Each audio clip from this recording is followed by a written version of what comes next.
Magandang umaga po sa inyong lahat. Salamat sa Panginoon at binigyan tayo muli ng pagkakataon para mag-aral ng salita ng Diyos. At ngayon po ay ating buksan ang ating mga banal na kasulatan sa Pilipos Kapitulo 4, talatang 10 hanggang 13. Tagalog po itong hawak ko at ating basahin po yung Philippians chapter 4, verse 10 hanggang 13. Sabi po ng Bible, labis akong nagagalak sa Panginoon sapagkat pagkaraan ng mahabang panahon, minsan pang ipinamalas ninyo ang inyong pagmamalasakit sa akin. Alam ko hindi ninyo ako nalilimutan, wala nga lamang akong pagkakataon o parang ipamalas ito. Hindi ko sinasabi ito dahil sa kayo'y pinaghahanapan ko ng tulong, natutunan ko ng masiyahan maging sa anuman ang aking kalagayan.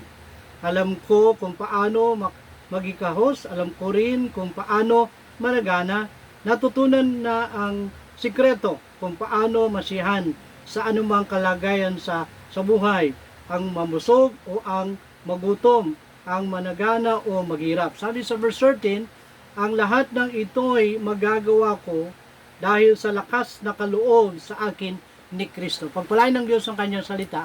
Sa pagbasa tayo po'y manalangin.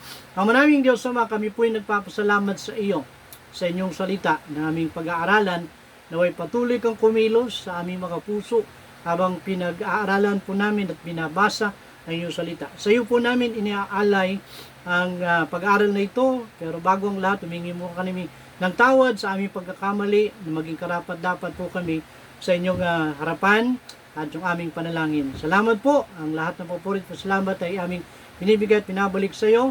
Ito pong aming dalangin sa tanging pangalan ng Panginoong Hesus. Amen at amen. Itong ating binasa po ay sulat ni Pablo sa mga kapatiran sa Pilipos. Makikita po natin ang mga paalala ni Pablo sa kanyang mga pinagdaanan, sa kanyang mga hinaing. Narito po yung mga magagandang bagay na sinabi ni Pablo sa mga kapatiran sa Pilipos.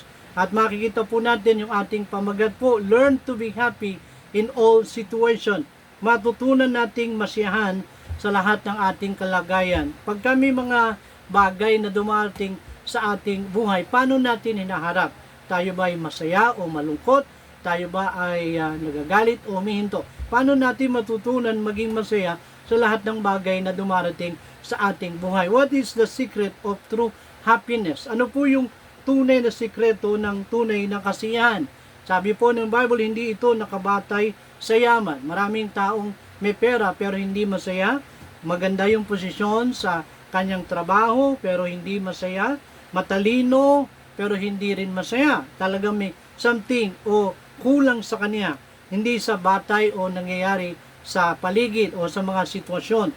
Ang makikita po natin, number 1, happiness is learned through faith.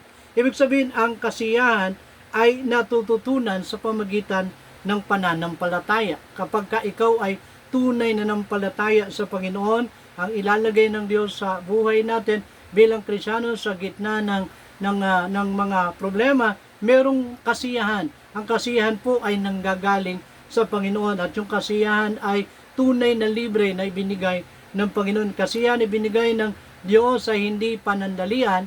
Yung kasiyahan binigay ng Diyos ay pang matagalan. Ibig sabihin, forever na kasiyahan. Meron tayong katuwaan sa gitna ng mga trahedya kasi kasama natin ang Panginoon. In 1 Timothy chapter 6, verse 6, sabi po ng Bible, subalit ang kabanalan na may kasiyahan ay malaking pakinabang. Isa pa na nais nating matutunan ay bilang Kristiyano at para maging masaya ang Diyos at even tayo ay magkaroon tayo ng kabanalan sa buhay. Ibig sabihin, ito po ay pamumuhay bilang Kristiyano. Hindi po tayo niligtas ng Diyos para magdumi o magkasala. Bagamat narito tayo, pero ayon ng Diyos na tayo po ay gumawa ng mali sa kanyang harapan. Niligtas tayo para mag-ayos ng ating sarili sa pamamagitan ng kabanalan. Hindi tayo banal, pero pinabanal tayo. Yung tumawag sa atin ay banal. Ang nais ng Diyos sa atin ay mabuhay tayo na may kabanalan. Hindi nais ng Diyos tayo ay magpakarumi pagkatapos tayo ay malinis at maligtas. Ibig sabihin, kung gusto natin mabigyan ng kaluguran o kasiyahan ng Panginoon, ay magpakabanal tayo sa lahat ng ating pamumuhay. Isang malaking kasiyahan para sa Panginoon yung kakitaan tayo ng kabanalan. Pangalawa, not only happiness is learned through faith, number two, happiness is in time of adversity. Sabihin, ang kasiyahan sa panahon ng kahirapan. Parang hindi maganda na maging masaya sa gitna ng kahirapan. Pero yun po yung gusto ng Panginoon. No, hindi lang tayo magpapasalamat sa magagandang bagay. May even sa panahon ng kahirapan, ay dapat tayong maging masaya. Paano natin gagawin? How to do that? Sabi ng Bible, learn to be humble and patient. No, sa gitna ng kahirapan, ay matuto tayong maging mababa at maging matyaga. Okay? Ibig sabihin, meron pong layunin kung bakit ibinigay yung mga ganitong bagay. Hindi para tayo ay pahirapan, hindi para tayo ay magalit. Binigay ang mga bagay na ito para ito ay ating matiis. At sa pagtitiis po natin, nandun yung kababaan. Hindi tayo magagalit sa Diyos, titiisin natin kasi ito para maging matatag at matibay. Matitiis natin ito kasi kasama natin ang Panginoon, kakampi natin ang Diyos sa lahat ng ating pinagdadaanan. At yung pangako ng Diyos, para matiis natin ito ay yung pangawakan natin na hindi tayo kailanman iiwan ng Panginoon. Not only learn to be humble and patient, dapat wala tayong reklamo, no complaint, but trust in God. Ibig sabihin, huwag tayong magrereklamo anuman yung dumating sa atin bilang mananampalataya, no? Ang gusto ng Diyos, magtiwala tayo anuman ang dumating. In Matthew chapter 6, verse 31 to 32, ang sabi ng Bible, huwag kayong mabalisa sa anumang aming kakanin o ating iinumin o ating isusuot sapagkat hinahanap ng mga hintil ang lahat ng mga bagay na ito. Yung mga hindi mananampalataya, kapag dumating yung mga bagay na kahirapan, kalungkutan, sila po ay talagang nagagalit maybe sa Panginoon. Pero tayo bilang Kristyano, huwag tayo mabalisa sa lahat ng bagay, kundi sabi ng Bible, ang lahat ng mga bagay na ito ay batid na ng iyong Ama sa langit na kailangan ninyo ang lahat ng mga bagay na ito. Ibig sabihin, kung tayo po ay dumaranas ng kahirapan, kalungkutan, alam na ng Diyos. He knows everything about us, about worries, about fear, lahat ng yan ay alam ng Panginoon. Pero huwag tayong mabalisa, bagkus tayo po ay magtiwala fully and completely sa Panginoon. Tandaan po natin, ay nagtitiwala sa Diyos ay hindi mapapahiya. Amen? Ang nagtitiwala sa Diyos ay magtatagumpay. Yan po yung pangako na meron dapat i-claim ng mga mananampalataya. Kailanman ang mga nagtitiwala sa Diyos hindi binigo ng Panginoon. Kasi mahal niya tayo at anak niya tayo. Number 3, happiness in times of prosperity. Sabihin, maging masaya tayo sa panahon ng kasaganaan. May mga tao na dati mahirap, dati talagang walang-wala. Pero nung sila ay sumagana, no, ano ang nangyari? Sila po ay nawala. No, kaya nga bilang Kristiyano, ito po yung maging dapat attitude natin sa gitna ng kasaganaan. Learn to be grateful and generous. Ibig sabihin, matuto tayong magpasalamat at maging mapagbigay. Ibig sabihin, kapag pinagpala ka ng Diyos, matuto tayong mag-say ng thank you. Hindi lahat ng bagay, no, kapag binigay sa iyo ng Diyos, gagasusin mo. No, dapat magpasalamat ka sa nagbigay ng kalusugan, ng lakas sa iyo. Pasalamatan mo ang Panginoon sa wisdom na binigay ng Diyos sa iyo, sa talino. And then kapag kami pagpapala ka, huwag mong sosuluhin yung pagpapala na meron ka na binigay ng Diyos. Maging generous ka kapag may lumapit sa iyo, bigyan mo at ibigay mo yung karapat-dapat na ibigay sa kanya bilang marahil nag-pray sa iyo para ikaw ay sagutin ng Panginoon, maybe nakatulong sa iyo at lumapit sa iyo, why not? Tulungan mo. Hindi masamang tumulong sa mga blessing na ibinigay ng Diyos sa iyo. At mas maganda nga yung tumutulong kaysa tinutulungan tayo. Kaya nga, learn to be grateful and generous. Sabi yan ng Bible sa Galatians chapter 6 verse 2, bear ye one another burden. Magpasanan, magtulungan tayo bawat isa. Okay, yun po yung gusto ng Panginoon. And then, kapag tayo po ay sumagana, should not be arrogant and greedy. Ibig sabihin, ito po yung gusto ng Panginoon, hindi tayo dapat maging mayabang o sakim. No, yun ang gusto ng Panginoon, hindi yung meron na akong pera, hindi ka namamansin, yung mga tumulong sa iyo, hindi mo na pinasalamatan, yung mga tumulong sa iyo, iniwasan mo na, at sasabihin mo doon sa pera na meron ka na galing sa Panginoon, akin lang ito, hindi ako tutulong sa iba. No, napaka lungkot yung pagka ganun ng attitude natin. Sana matuto tayong wag maging mayabang. No, tayo po ay tumulong, wag tayong maging sakim. No, mas maganda na nakakatulong tayo sa iba kasi mas pinagpapala yung taong marunong tumanaw ng uton na loob una sa Panginoon at sa kanyang kapwa. Not only learn to be grateful and generous, should not be arrogant and greedy. Pangatlo, don't forget God. Ibig sabihin, may mga tao na nung yumaman na, nakalimutan na ang Panginoon, yun na nakakalungkot. Ayon po sa Proverbs chapter 30, verse 8 to 9, ito po sa Tagalog din po, ilayo mo sa akin ang daya at kasinungalingan. Huwag mo akong bigyan ng kasalatan o kayamanan man. Pakanin mo ako ng pagkain na aking kailangan, baka ako'y mabusog at itakwil kita. At sabihin ko, sino ang Panginoon? O baka ako'y maging dukha at ako'y magnakaw at ang pangalan ng iyong Diyos ay malapastangan. Ibig sabihin, maraming Krisyano na kapag nagkakaroon na ng kayamanan, nakakalimutan na ang Panginoon.